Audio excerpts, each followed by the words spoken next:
दान देने का क्या महत्व है और दान कैसे दिया जाना चाहिए। भगवत गीता में भगवान बताते हैं, यज्ञ दान तपह, इन चीज़ों का कभी भी त्याग नहीं करना चाहिए। तो दान देने का बहुत महत्व है जो सब शास्त्रों में बताया गया है। वास्तव में शास्त्रों का मत है कि जो देता है वही पीछे से और प्राप्त करता है।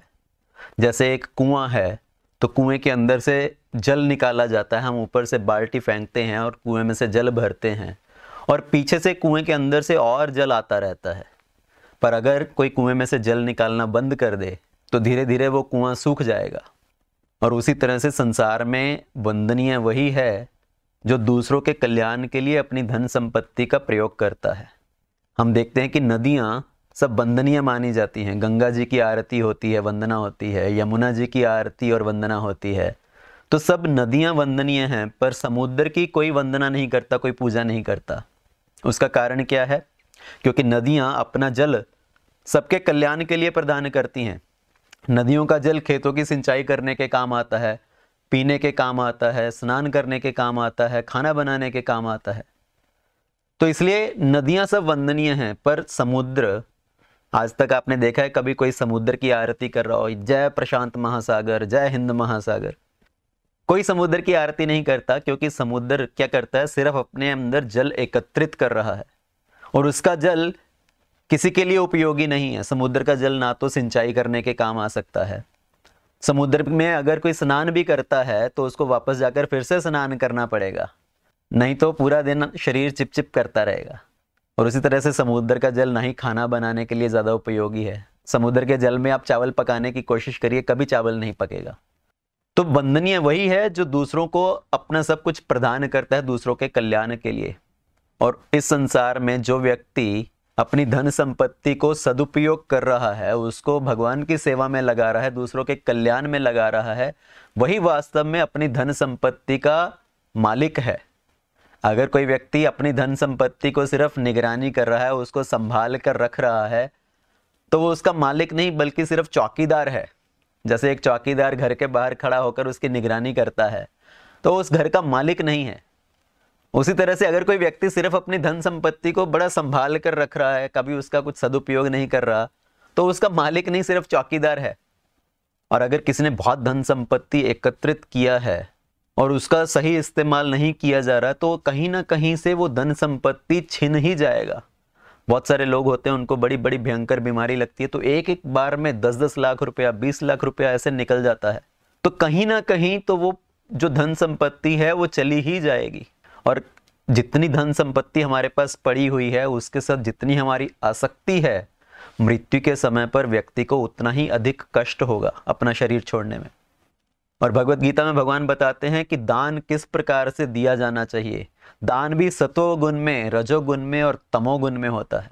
जो दान किसी योग्य पात्र को सही समय पर किसी योग्य कार्य के लिए दिया जाए, बिना कुछ भावना के कि मुझे बदले में चाहिए, तो वो जो दान है वो सत्व गुण में दिया जाने वाला दान है।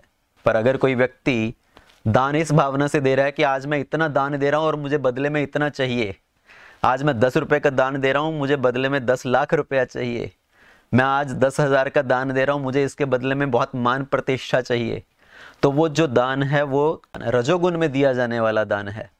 और जो दान किसी अयोग्य पात्र को गलत समय पर किसी अयोग्य कार्य के लिए दिया जाए, जिसमें ना तो दान लेने वाले का कुछ कल्याण है, ना ही दान देने वाले का कुछ कल्याण है, वो दान तमोगुण में दिया जाने वाला दान है।